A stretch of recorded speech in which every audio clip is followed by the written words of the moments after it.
Welcome back. In this video, we'll talk about the joins topic inside the joins tab. Okay.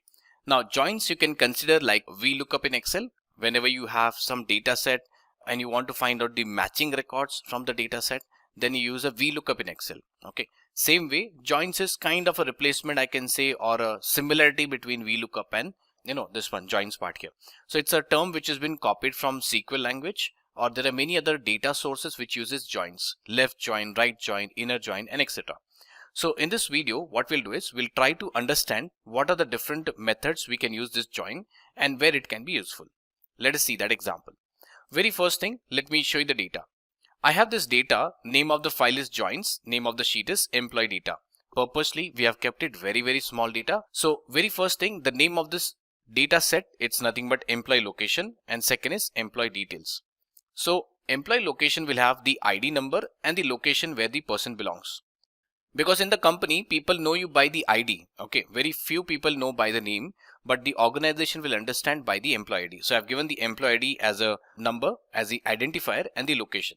Same way, the employee details will give you more details about it, like the employee ID, employee name, and the salary of a person. Okay. So if you observe here, there is a record number or ID number 3 and 5, which stays in India and Japan. Okay. So 3 number is for John, whose salary is 33,000, and 5th one is for Suman, which is 13,000. So now what I want is I will import the data and find out the common records in both the tables based on the employee ID number. So very first thing, what I can do is I can just select this data and I can just give the name range as employee location. Okay, EMP location. Now remember, I have kept data set in one file just for understanding purpose. The data set can be in different files as well. Okay, so you don't have to worry, it can be different files. So the second data set is employee details. I have made a mistake in the spelling. Let me go back and change it as employee details. Right. Now I can just save the file, close the file. In Alteryx, I can bring this data, input data, drag and drop it here. And I can pick up the file from that location. Select the file, and that is for the joins. Now the first one I'll pick up here, let's say employee details. Click on OK. Control C and Control V, copy paste. And this would be the second data set or range, employee location. Click on OK.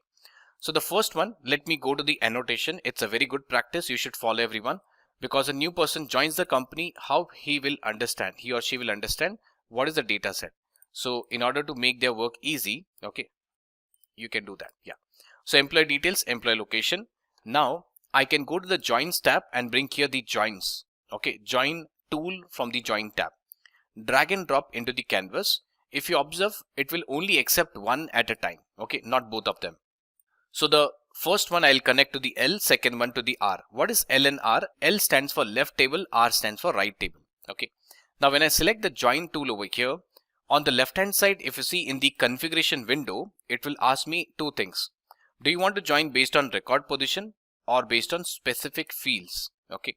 So in that table, we had a specific field named as employee ID. That was a common column in both the tables. So I'll select employee ID in both the places. Now in employee ID, if I select, there are three types of output you can expect. Okay, this was a common column. Now three types of output I can expect. So I think the second one would be very easy to understand. Okay, these are two circles, and in both the circles, whatever are the common records. Okay, whatever are the common records. If you remember, number 3 and number 5. Okay, number 3 and number 5. So when I execute, let me show you properly here. If I click on the first table output anchor, I'm getting those 5 records. If I click on the second table output anchor, I'm getting again 4 records. Now, if I click on the join and if I click on J button, okay, what does J stands for? J stands for this particular join, which is inner join. So here if you observe, whatever are the common records 3 and 5 will be displayed from both the tables. Their employee location, their salary, and the name would be displayed. So this way, imagine if you have two data sets, let's say for the year 2020 and year 2021. Okay, these are the, let's say, sales data 2020 and 2021. Now if I want to find out what are the common customers in both the years, okay, then I can use this join part and quickly find out what are the common customers. So you can pamper those customers who has given you continuous business this 2 years. You can send them some gifts, maybe Christmas gifts or New Year gift. You can give them a call to nurture them. Okay, you can do something in that part. So that's just an example, which is inner join. Now On the first thing, if you see, that's a L, which is left join. Now, if you observe here, L stands for left anti-join. It will only give you data which belongs to the first table, nothing common in the second table. Now, if you observe here, 1, 2 and 4 were the unique records in the first table. See, 3 and 5 were common, so that has been eliminated. Now, why you need this one? Because you want to find out what were the unique customers in the year 2020 or in the first year.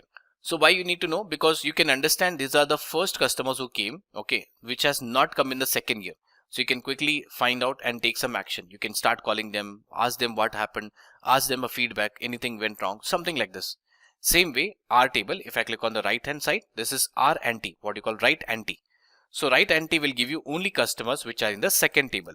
So in this case, these are the employee IDs 7 and 8 at the employee location. Now in this case, if I give you an example, in the sales table, imagine if there are 2020 and 2021, the 2021 are the new customers which are added in the last year, 2021. Okay, so this way you can understand and you can take actions accordingly. Okay, so these are three type of joins which are available by default: left anti, right anti, and the inner join. Okay, that's a J part here. So depends. Now suppose you want to find out only common records. Okay, so then you can go to in and out, pick up this output data and drop it into the canvas. So only common records from both the tables would be stored in the output file in the Excel, CSV, any other location. Okay, so I can select it and I can just save this output, click on this button, select the file, and I can just store the data in the output files. So that is inner join output. Okay, save it and click on OK. That's it. So when you click on run button, the output will be stored in that particular file. Okay, that's in the Excel file here. So remember, this joins works like your VLOOKUP, also works like your join in Excel, and you can find out the answers. Now, some people might have a question. There are only three type of join. Where are the other type of joins? Okay, why I cannot see the other type of joins? In SQL or in Excel or Power Query, maybe Power Query can say there are 6 type of joins available. In SQL, you can go for other type of joins. But if you combine join 1 and join 2, you will get some other join, okay, kind of VLOOKUP. So that is the further part which we'll cover. But you can see multiple combinations can be done with the help of which you can get more and more options. Okay, great. So I hope you have understood how do you work on the joins part inside Alteryx, and that's all for this video.